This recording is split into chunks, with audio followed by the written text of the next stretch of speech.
पिछले अध्याय में हमने कर्मजनित सुख और दुख का विवरण जाना। इस अध्याय में हम पुष्कर आदि तीर्थों का वर्णन सुनेंगे। नमस्कार, मैं आभा शर्मा जाबाज। यदि आपको मेरा ये प्रयत्न सराहनीय लगा हो तो मुझे सब्सक्राइब करके प्रोत्साहित करें। श्री पार्वती जी ने कहा, सुव्रत, इस द्वीप में जो जो तीर्थ हैं उनकी गणना करके मुझे बताइए।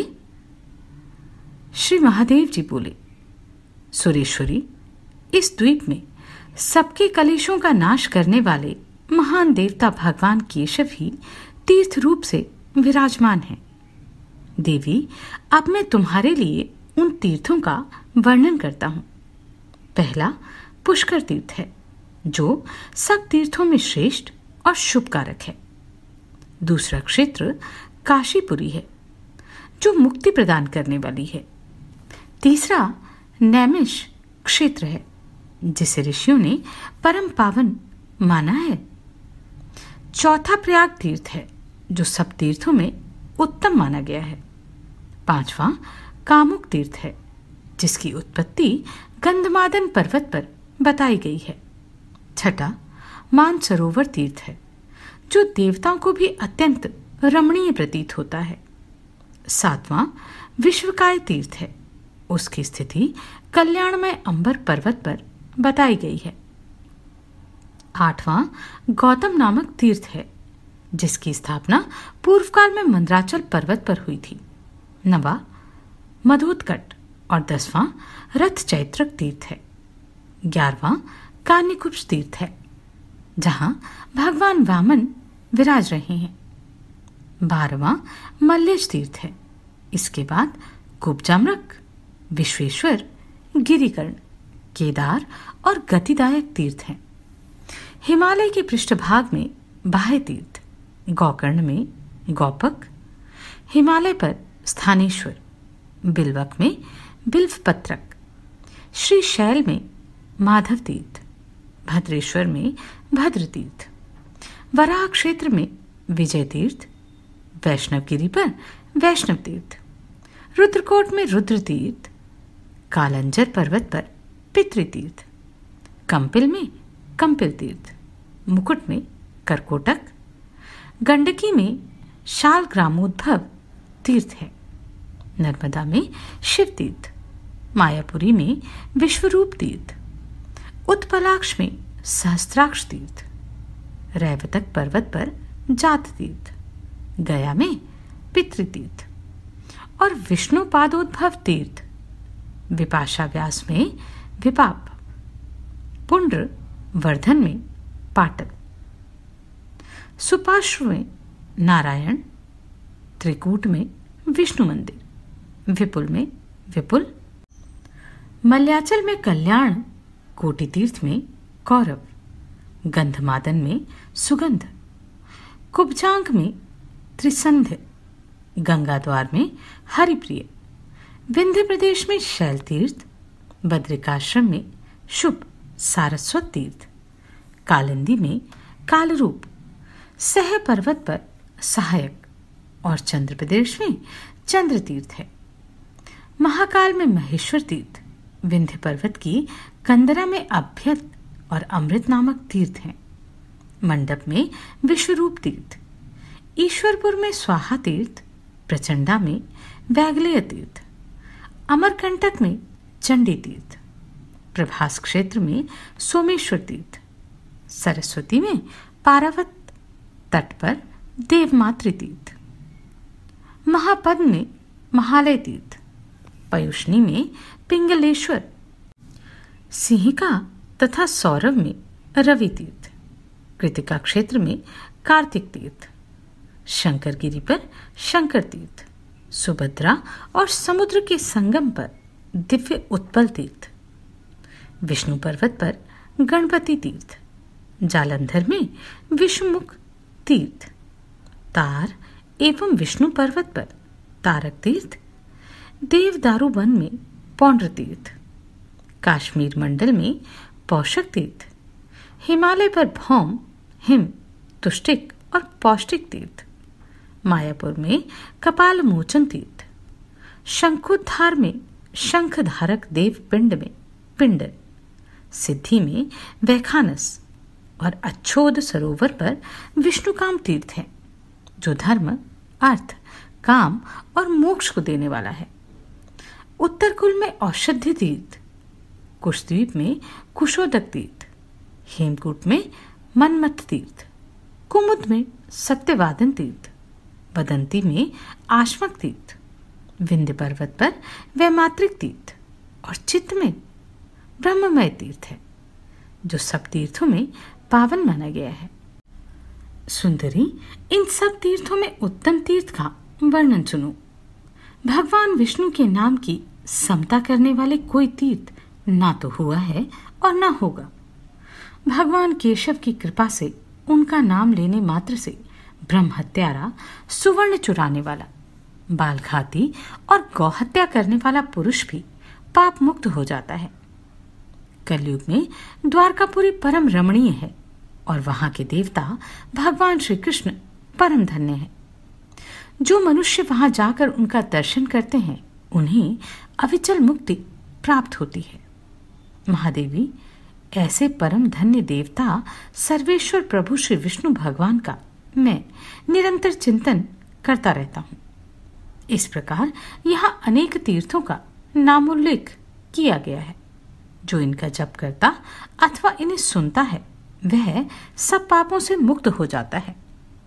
जो इन तीर्थों में स्नान करके पापहारी भगवान नारायण का दर्शन करता है, वह सब पापों से मुक्त हो भगवान विष्णु के सनातन धाम को चला जाता है।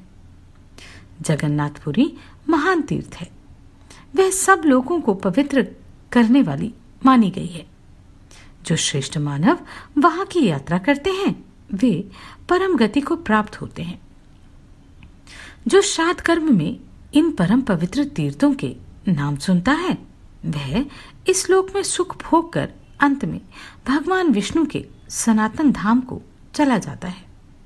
गौदान, श्राद्धदान अथवा देव पूजा के समय प्रतिदिन जो विद्वान इसका पाठ करता है, वह परमात्मा को प्राप्त होता है। श्री महादेव जी कहते हैं, सुंदरी, अब मैं वेत्रवती अर्थात बेतवा नदी के महात्म्य का वर्णन करता हूं। सुनो। वहां स्नान करने से मनुष्य की मुक्ति हो जाती है। पूर्व काल में वृत्रासुर ने एक बहुत ही गहरा कुआं खुदवाया था, जिसका नाम महागंभीर था। उसी से यह दिव्य नदी प्रकट हुई है।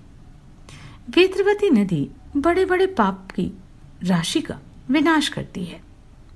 गंगा जी के समान ही इस श्रेष्ठ नदी का भी महात्म्य है। इसके दर्शन करने मात्र से पाप राशि शांत हो जाती है। पहले की बात है, चंपकनगर में एक राजा राज्य करता था। वह बड़ा ही दुष्ट और प्रजा को पीड़ा देने वाला था।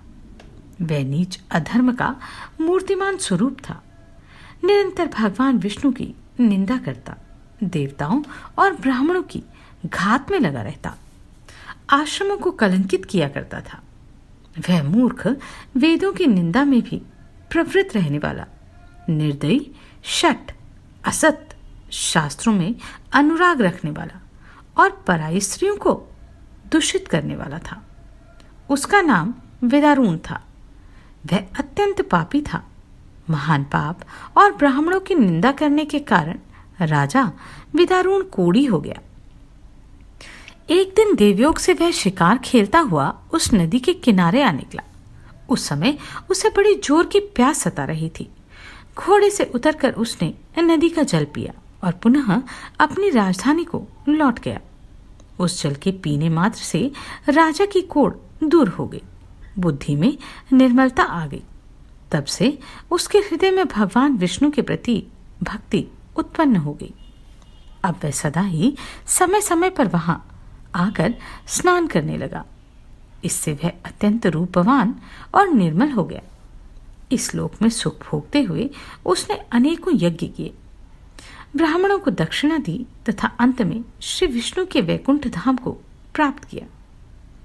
पार्वती ऐसा जानकर जो ब्राह्मण, क्षत्रिय, वैश्य अथवा शूद्र वेत्रवती नदी में स्नान करते हैं वे पाप बंधन से मुक्त हो जाते हैं।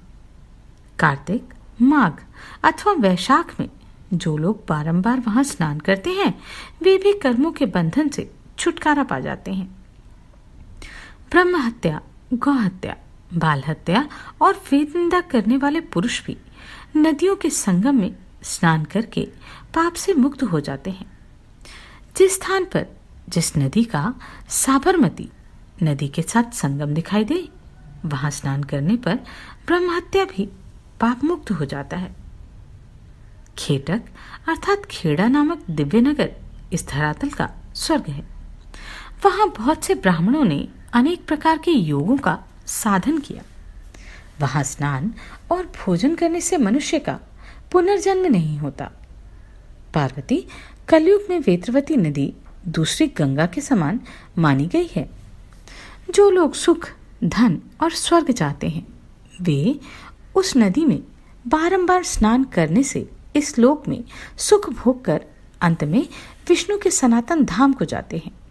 सूर्यवंश और सोमवंश में उत्पन्न क्षत्रिय वेत्रवती नदी के तट पर आकर उसमें स्नान करके परम शांति पा चुके हैं। यह नदी दर्शन से दुख और स्पर्श से मानसिक पाप का नाश करती है। इसमें स्नान और जलपान करने वाला मनुष्य निसंदेह मोक्ष का भागी होता है। यहाँ स्नान, जप तथा होम करने से अक्षय फल की प्राप्ति होती है। वाराणसी तीर्थ में जाकर जो भक्तिपूर्वक चंद्रायण व्रत का अनुष्ठान करता है और वहां उसे जिस पुण्य की प्राप्ति होती है उसे वह वेत्रवती नदी में स्नान करने मात्र से पा लेता है। यदि वेत्रवती नदी में किसी की मृत्यु हो जाती है तो वह चतुर्भुज रूप होकर विष्णु के परम पद को पाता है। पृथ्वी पर जो तीर्थ, देवता और पितृ हैं वे सब वेत्रवती नदी में वास करते हैं। महेश्वर में विष्णु, ब्रह्मा, देवगण तथा महर्षि ये सब के सब वेत्रवती नदी में विराजमान हैं। जो 1, 2 अथवा 3 समय वेत्रवती नदी में स्नान करते हैं वे निश्चय ही मुक्त हो जाते हैं। देवी, अब मैं साबरमती नदी के महात्म्य का यथावत वर्णन करता हूँ। मुनिश्रेष्ठ कश्यप ने इसके लिए बहुत भारी तपस्या की थी। एक दिन की बात है, महर्षि कश्यप नैमिषारण्य में गए हुए थे। वहां ऋषियों के साथ उन्होंने बहुत समय तक वार्तालाप किया। उस समय ऋषियों ने कहा, कश्यप जी, आप लोगों की प्रसन्नता के लिए यहाँ गंगा जी को ले आइए। प्रभु, ये सरिताओं में श्रेष्ठ गंगा आपके ही नाम से प्रसिद्ध है। सुनकर महर्षियों की बात कश्यप जी ने उन्हें प्रणाम किया और वहां से चलकर वे आबू के जंगल में सरस्वती नदी के समीप पहुंचे। वहां उन्होंने अत्यंत दुष्कर तपस्या की। वे मेरी ही आराधना में संलग्न थे। उस समय मैंने उन्हें प्रत्यक्ष दर्शन दिया और कहा, विप्रवर, तुम्हारा कल्याण हो, तुम मुझसे मनोवांछित वर मांगो। कश्यप ने कहा, देवदेव, जगतपते, महादेव, आप वर देने में समर्थ हैं। आपके मस्तक पर जो ये परम पवित्र पापहारिणी गंगा स्थित है, इन्हें विशेष कृपा करके मुझे दीजिए। आपको नमस्कार है। पार्वती, उस समय मैंने महर्षि कश्यप से कहा, दुष्श्रेष्ठ, लो अपना वर। यूं कहकर मैंने अपने मस्तक से एक जटा उखाड़कर उसी के साथ उन्हें गंगा को दान दे दिया। गंगा जी को लेकर दुष्श्रेष्ठ कश्यप बड़ी प्रसन्नता के साथ अपने स्थान को चले गए। गिरजे, पूर्व काल में विष्णु लोक की इच्छा रखने वाले राजा भगीरथी ने मुझसे गंगा जी के लिए याचना की थी। उस समय उन्हें भी मैंने गंगा को समर्पित किया था। तत्पश्चात पुनः ऋषियों के कहने से कश्यप जी को गंगा प्रदान की। यह काश्यपी गंगा समस्त रोग और दोषों का अपहरण करने वाली है। सुंदरी, भिन्न भिन्न युगों में यह गंगा संसार में जिन जिन नामों से विख्यात हुई उनका यथार्थ वर्णन करता हूँ। सुनो, सतयुग में कृतवती, त्रेता में गिरिकर्णिका, द्वापर में चंद्रमा और कलयुग में इसका नाम साबरमती अर्थात साबरमती होता है। जो मनुष्य प्रतिदिन वहां विशेष रूप से स्नान करने के लिए आते हैं वे सभी पापों से मुक्त हो भगवान विष्णु के सनातन धाम को पहुंच जाते हैं। पलक्षावतरण तीर्थ में, सरस्वती नदी में, केदार क्षेत्र में तथा कुरुक्षेत्र में स्नान करने से जो फल होता है वह फल साबरमती नदी में नित्य स्नान करने से प्रतिदिन प्राप्त होते हैं। माघ मास आने पर प्रयाग तीर्थ में प्रातः स्नान करने से जो फल मिलता है, कार्तिक की पूर्णिमा को कृतिका योग आने पर श्रीशैल में भगवान माधव के समक्ष जिस फल की प्राप्ति होती है वह साबरमती नदी में डुबकी लगाने मात्र से प्राप्त हो जाती है। देवी, यह नदी सबसे श्रेष्ठ और संपूर्ण जगत में पावन है। इतना ही नहीं, यह पवित्र और पापनाशिनी होने के कारण परम धन्य है। देवेश्वरी, पितृतीर्थ, सब तीर्थों सहित प्रयाग, माधव सहित भगवान वटेश्वर, दशाश्वमेध तीर्थ तथा गंगा द्वार, ये सब मेरी आज्ञा से साबरमती नदी में निवास करते हैं। नंदा, ललिता, सप्तधारक, मित्रपद, भगवान शंकर का निवास भूत केदार तीर्थ, सर्वतीर्थमय गंगा सागर, शत्रु अर्थात सतलज के जल से भरे हुए कुंड में ब्रह्मसर तीर्थ तथा नैमिष तीर्थ में मेरी आज्ञा से सदा साबरमती नदी के जल में निवास करते हैं। श्वेता, बालकलिनी, हिरण्यमयी, हस्तिमती तथा सागरगामिनी नदी, बात्रग्नि, ये सब पितरों को अत्यंत प्रिय तथा श्राद्ध का कोटि गुना फल देने वाली है। वहां पुत्रों को पितरों के हित के लिए पिंडदान करना चाहिए। जो मनुष्य वहां स्नान और दान करते हैं वे इस लोक में सुख भोग कर अंत में भगवान विष्णु के सनातन धाम को जाते हैं। नीलकंठ तीर्थ, नंदहृत तीर्थ, रुद्रहृत तीर्थ, पुण्यमय रुद्रमहालय, परम पुण्यमयी मंदाकिनी तथा महानदी अच्छोदा, यह सब तीर्थ और नदियां अव्यक्त रूप से साबरमती नदी में बहती रहती हैं। धूम्र तीर्थ, मित्रपद, बैजनाथ, दृष्टर, क्षिपा, महाकाल तीर्थ, कालंजर पर्वत, गंगोदूत तीर्थ, हरोद्भेद तीर्थ, नर्मदा तीर्थ तथा ओंकार तीर्थ, ये गंगा में पिंडदान करने के समान फल देने वाला है। ऐसा मनीषी पुरुषों का कथन है। उक्त सभी तीर्थ ब्रह्म तीर्थ कहलाते हैं। ब्रह्मा आदि देवताओं ने इन सभी तीर्थों को साबरमती नदी के उत्तर तट पर गुप्त रूप से स्थापित कर रखा है। महेश्वरी, यह तीर्थ स्मरण मात्र से लोगों के पापों का नाश करने वाले हैं। फिर जो यहाँ श्राद्ध करते हैं उनके लिए तो कहना ही क्या है। ओंकार तीर्थ, पितृतीर्थ, कावेरी तीर्थ, कपिला का जल, चंडवेगा का साबरमती के साथ संगम और अमरकंटक, इन तीर्थों में स्नान आदि करने से कुरुक्षेत्र की अपेक्षा 100 गुना पुण्य होता है। साबरमती और वात्रघनी नदी का जहां संगम हुआ है वहां गणेश आदि देवताओं ने तीर्थ संघ की स्थापना की है। इस प्रकार मैंने यहाँ संक्षेप से साबरमती नदी में तीर्थों के संगम का वर्णन किया। विस्तार के साथ इनका वर्णन करने में बृहस्पति देव भी समर्थ नहीं है। अतः इस तीर्थ में प्रयत्न पूर्वक स्नान करना चाहिए। प्रातः 3 मुहूर्त का समय प्रातः काल कहलाता है। इसके बाद 3 मुहूर्त तक पूर्वाह्न या संगम काल माना जाता है। इन दोनों कालों में तीर्थ के भीतर किया हुआ स्नान आदि देवताओं को प्रीतिदायक होता है। तत्पश्चात 3 मुहूर्त तक मध्याह्न और उसके बाद का 3 मुहूर्त अपराह्न कहलाता है। इसमें किया हुआ स्नान, पिंडदान और तर्पण पितरों को प्रसन्नता का कारण माना जाता है। तदनंतर 3 मुहूर्त का समय सायं माना गया है। उसमें तीर्थ स्नान नहीं करना चाहिए। वह राक्षसी बेला है जो सभी कर्मों में निंदित है। दिन भर में कुल 15 मुहूर्त बताए गए हैं। उनमें जो 8वां मुहूर्त है वह कुतुब काल माना गया है। उस समय पितरों को पिंडदान करने से अक्षय फल की प्राप्ति होती है। मध्याह्न काल नेपाल का कंबल, चांदी, कुश, गौ, दोहित्र अर्थात पुत्री का पुत्र और तिल ये कुतुब कहलाते हैं। कु नाम है पाप का। उसको संताप देने वाले होने के कारण ये कुतुब के नाम से विख्यात हैं।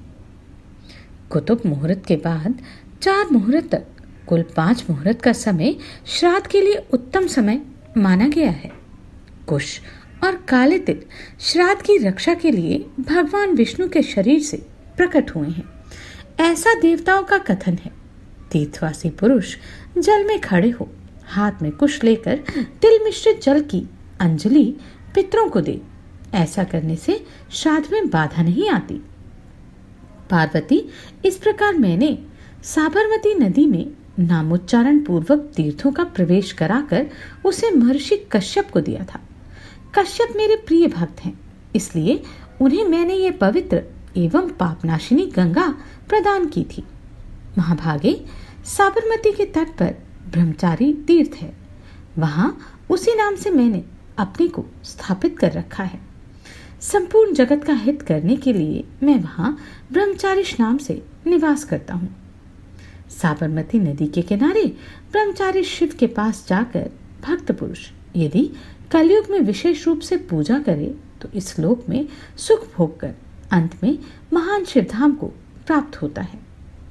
उनके स्थान पर जाकर जो जितेंद्रिय भाव से उपवास करता और रात्रि में स्थिर भाव से रहकर भक्तिपूर्वक उनकी पूजा करता है, उसे मैं योगी रूप से दर्शन देता हूँ तथा उसकी समस्त मनोगत कामनाओं को भी पूर्ण करता हूँ। यह बिल्कुल सच्ची बात है। पार्वती, वहां मेरा कोई लिंग नहीं है, मेरा स्थान मात्र है। जो विद्वान वहां फूल, धूप तथा नाना प्रकार का नैवेद्य अर्पण करते हैं उसे निश्चय ही सब कुछ प्राप्त होता है। जो मेरे स्थान पर आकर बिलपत्र, पुष्प तथा चंदन आदि से मेरी पूजा करते हैं उन्हें मैं सब कुछ देता हूँ। दर्शन से रोग नष्ट होता है, पूजा करने से आयु प्राप्त होती है तथा वहां स्नान करने से मनुष्य निश्चय ही मोक्ष का भागी होता है। सुंदरी, सुनो, अब मैं राजखग नामक परम अद्भुत तीर्थ का वर्णन करता हूँ जो साबरमती नदी के तीर्थों में विशेष विख्यात है। सूर्यवंश में उत्पन्न एक वैकर्तन नामक राजा था जो दुराचारी, पापात्मा, ब्राह्मण निंदक, गुरुद्रोही, सदा असंतुष्ट रहने वाला, समस्त कर्मों की निंदा करने वाला, सदा पराई स्त्रियों में प्रीति रखने वाला और निरंतर श्री विष्णु की निंदा करने वाला था। वह बहुत से प्राणियों का घातक था और अपनी प्रजा को सदा पीड़ा दिया करता था।